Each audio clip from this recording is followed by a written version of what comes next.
Bismillahirrahmanirrahim. Dans cette vidéo, nous allons travailler sur un exercice concernant la programmation linéaire afin d'approfondir vos connaissances dans le cours des équations, inéquations et systèmes. Pour ce faire, on va suivre le plan suivant. On va commencer d'abord par la présentation d'un problème qui est issu de notre vie réelle.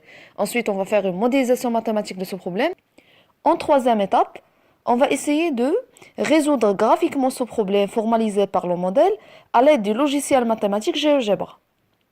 Et finalement, on va essayer de présenter les solutions trouvées.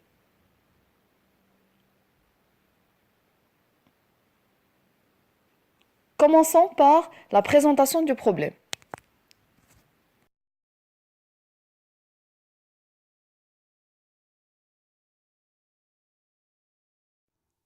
Monsieur Schmidt veut construire une maison avec le coût le plus minimal possible. Au cours des travaux de construction, il a besoin de quelques produits. Notre objectif consiste à l'aider à en acheter avec le prix d'achat le moins cher possible. Il a besoin au minimum de 3200 kg de ciment, 3000 kg de fer et 1200 pièces de briques. C'est pourquoi il a décidé de consulter deux sociétés spécialisées dans la vente de produits de construction, Société A et Société B, et voir les offres proposées par chacune des sociétés. La société A proposé l'offre A qui est composée par les quantités suivantes. 40 kg de ciment, 30 briques et 30 kg de fer. Sans prix et 750 dirhams. C'est-à-dire pour acheter un seul pack A, il faut payer 750 dirhams. Alors que la société B a proposé l'offre B qui est composée par des quantités différentes qui sont 40 kg de ciment, des briques et 50 kg de fer, avec un prix de 600 dirhams pour chaque offre B. Autrement dit, pour acheter une offre B composée par les quantités déjà citées, il faut payer 600 dirhams pour chaque pack B.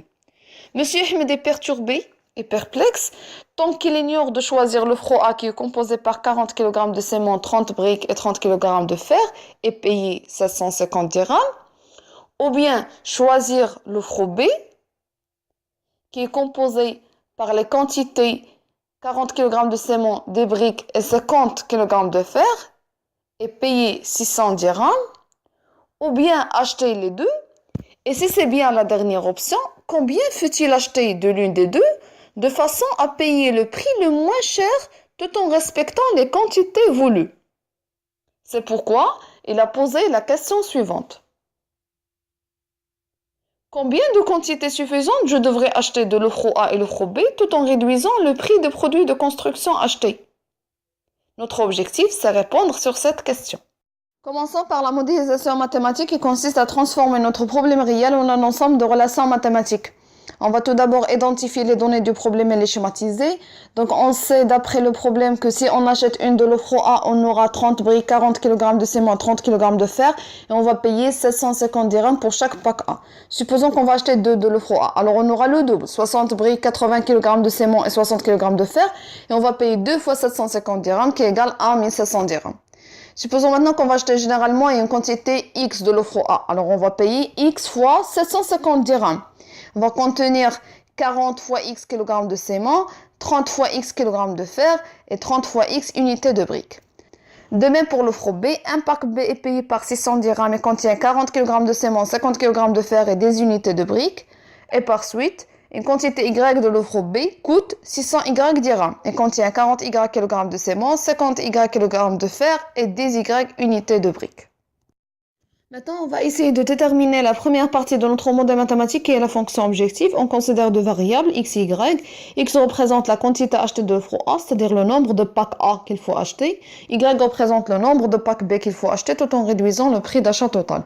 Alors, notre objectif est minimiser le prix d'achat total, qui est égal le prix d'achat d'une quantité X de l'offre A plus le prix d'achat d'une quantité Y de l'offre B. Posons grand P le prix d'achat total, donc P représente la somme des deux prix, celui de X pack A qui est 750X et de Y pack B qui est 600Y. Alors la fonction objectif est représentée par l'équation suivante, minimiser P qui est égal 700X plus 600Y. Pour les contraintes, on va les exprimer par un système d'équations linéaires à deux inconnus. On sait d'après le problème que M. Ahmed a besoin de 3200 kg de ciment, 3000 kg de fer et 1200 pièces de briques. Alors on va définir trois contraintes. Commençons par la première. Il faut que la quantité de kilogrammes de sémon existait dans les packs A achetés plus la quantité de kilogrammes de sémon dans les packs B soit supérieure ou égale à ce que M. Ahmed a besoin, c'est-à-dire à 3200 kg de sémon. On va traduire mathématiquement cette contrainte par l'équation suivante. 40x plus 40y supérieur ou égal à 3200, équivalent à l'équation 40x plus 40y moins 3200 supérieur ou égal à 0. De même pour la deuxième contrainte, il faut que la quantité de kilogrammes de fer achetés dans les packs A 30x, ajouter quantité de kilogrammes de fer acheté dans les packs B, 50y, soit supérieur ou égal à 3000 kg de fer équivalent à l'inéquation 30x plus 50y moins 3000 supérieur ou égal à 0. Pour le troisième produit, les briques, il faut que la somme des pièces de briques dans les packs A et les packs B achetés soit supérieure à 1200 pièces de briques. Cette contrainte est modélisée par l'inéquation 30x plus 10y moins 1200 supérieur ou égal à 0. Reste les contraintes de positivité. On sait que x et y représentent respectivement les nombres de packs A, les nombres des packs A et le nombre des packs B. Alors ils vont prendre des valeurs positives, d'où les inéquations x supérieur ou égal à 0, y supérieur ou égal à 0. Et voilà le problème de programmation linéaire ou le modèle mathématique trouvé. Minimiser le prix d'achat total représenté par la fonction objectif P égale à 700x plus 600y, tout en respectant 5 contraintes représentées par le système des inéquations suivant. Après la modélisation mathématique, on va passer à la résolution graphique du problème à l'aide du logiciel GeoGebra. Donc voilà le logiciel et voilà le problème sur lequel on va travailler. Notre objectif, c'est de trouver le prix minimal payé, la quantité de X optimale de l'offre A et la quantité de Y optimale qu'il faut acheter de l'offre B. Pour résoudre ce problème, on doit d'abord résoudre graphiquement le système des inéquations suivant. En représentant d'abord le demi-plan équivalent à chaque inéquation, c'est-à-dire à chaque contrainte. Ensuite, on va chercher l'intersection de tous ces demi-plans. Revenons au logiciel. Donc d'abord, on va essayer de tracer l'équation équivalent à la première contrainte, 40x plus 40y moins 3200 égale à 0. Et donc, on va trouver une droite. Ensuite, on va taper l'inéquation et l'interprétation graphique, c'est un demi-plan. Donc, une inéquation, c'est un demi-plan. Et donc, 40x plus 40y moins 3200 supérieur ou égal à 0. Donc, voilà le demi-plan équivalent. Sinon, vous pouvez tracer la droite et ensuite, pour savoir le demi-plan équivalent, il suffit de remplacer par le point d'origine 0, 0. S'il vérifie l'inéquation, c'est qu'on va prendre le demi-plan qui contient le point d'origine. Sinon, on va prendre le demi-plan qui ne contient pas le point d'origine O. Ensuite, on va saisir la deuxième contrainte, 30x plus 10y moins 1200 supérieur ou égal à 0. Et voilà le demi-plan coloré en bleu, équivalent à la deuxième contrainte. De même pour la troisième contrainte, 30x plus 50y moins 3000 supérieur ou égal à 0. Et donc, voilà le demi-plan équivalent. Et ensuite, on va saisir la contrainte de positivité x supérieur ou égal à 0. C'est les abscisses positifs. Voilà. Et y supérieur ou égal à 0 équivalent aux données positives. Voilà. Et donc, comme vous voyez ici, le logiciel a appelé chaque demi-plan par un nom. Le premier demi-plan, c'est nommé A, psi A. Le deuxième, psi B. Le troisième, pardon, psi C, D, et ensuite E. Maintenant, on va chercher l'intersection de tous ces demi-plans. Donc, on va utiliser le symbole E, qui signifie l'intersection. Et donc, on va écrire ensemble de solutions ES égale A, et B, et C, et D, et E. Ça veut dire l'intersection de tous ces demi-plans. Et donc, comme vous voyez ici, sur le graphique, vous allez trouver une partie qui est colorée en rouge. Maintenant, on va cliquer sur les petits cercles pour faire disparaître tous ces demi-plans. On va laisser que l'ensemble des solutions, cette zone colorée en rouge, parce que ça nous intéresse. Et ce qu'il faut savoir que chaque point de cette partie colorée en rouge, ça représente une solution possible de notre système des inéquations. Mais nous, on ne cherche pas n'importe quelle solution, mais on cherche exactement la solution optimale qui va nous donner un prix minimal et la valeur de x soit optimale, la valeur de y est optimale. C'est pourquoi on va passer à l'étape 2, chercher la solution optimale. On doit d'abord taper l'équation de la droite P égale 750x plus 600y équivalent à 700x plus 600y moins P égale à 0. C'est une équation cartésienne d'une droite s'écrit de la forme ax plus by plus c égale à 0. Tel que B, c'est un nombre, P c'est un nombre inconnu qui peut prendre plusieurs valeurs, 2 zéros comme valeur minimale et sommer comme un prix qui est très élevé. Voilà, selon les valeurs de x ou y. Donc, il faut savoir que pour chaque valeur de x, y, on va trouver une valeur de p équivalente. Voilà un petit rappel, on considère de droite D1 d'équation ax plus by plus c égale à 0 et D2 d'équation ax plus by plus c' égale à 0. Tk a et b sont les mêmes, alors que les coefficients c et c' sont différents. Donc on déduit que les droites D1 et D2 sont parallèles.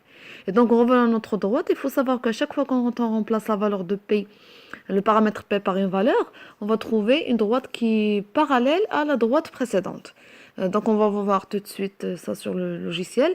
Donc maintenant l'étape 2 c'est quoi? On va déplacer la droite D sur la zone rouge, sur l'ensemble des solutions, jusqu'à trouver les solutions optimales qui sont les coordonnées du point d'intersection de la droite D et la zone rouge, de façon à ce que la valeur de P soit minimale. Donc on va essayer de mettre en pratique ça sur le logiciel pour mieux comprendre. Donc maintenant on va essayer de taper d'abord l'équation de la fonction objective 700x plus 600y moins P. Voilà, donc c'est une valeur inconnue égale à 0. Puisque P est inconnu, il va nous donner un curseur qu'il faut définir. Donc on va essayer d'abord de déplacer ce curseur, pour que ce soit un peu clair, voilà. Donc en cliquant deux fois. Donc la valeur minimale de P, on a déjà dit que c'est 0. La valeur maximale, c'est 100 000. Et il s'incrémente par exemple par 1. Donc voilà, donc on a déterminé un intervalle de P. Voilà. Donc vous voyez maintenant qu'on a trouvé une droite, voilà, qui se déplace en fonction de la valeur de P, bien sûr, en fonction des coordonnées x et y. Donc on va changer la propriété de la droite. Maintenant vous voyez par exemple, si on trouve par exemple P égale à 100 000, donc il y a une droite équivalente. On va changer le P, la lettre P par l'objet P.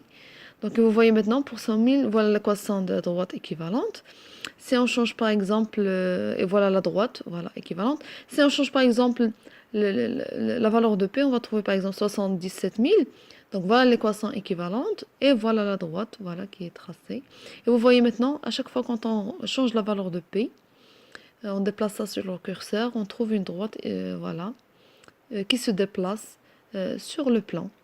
Voilà. Donc maintenant, on va essayer de déplacer la droite dans ce sens parce qu'on remarque que la valeur de P se minimise. Donc vous voyez, donc on va déplacer le curseur jusqu'à trouver la valeur la plus petite de P, mais toujours en gardant des points d'intersection ou bien au moins un point d'intersection de la droite avec la zone rouge. Donc vous voyez, donc voilà, c'est la valeur la plus petite, c'est 51 000. Vous voyez que la droite en vert, c'est toujours en intersection avec, et donc il coupe, pardon, la zone colorée en rouge, et voilà le point d'intersection. On va le nommer par exemple point optimal, par exemple, on va le nommer optimal. Ensuite, on va cliquer sur afficher l'étiquette, donc nom et valeur, pour afficher le nom du point et ses coordonnées. Donc voilà, vous voyez le point optimal de coordonnées 20, 60. L'abscisse 20 et l'ordonnée c'est 60.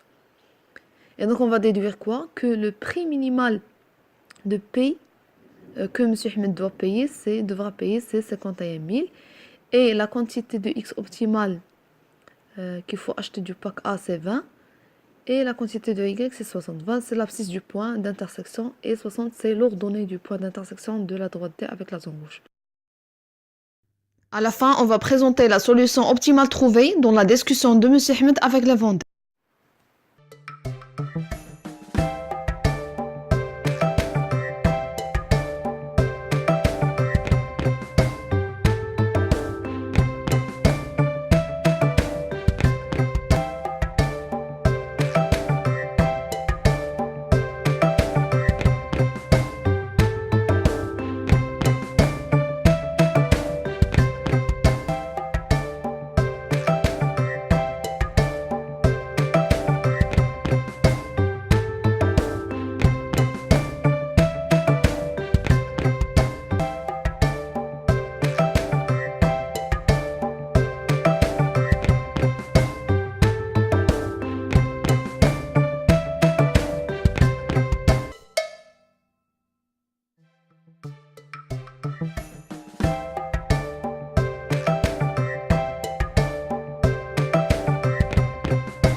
C'est fini. Merci pour votre attention.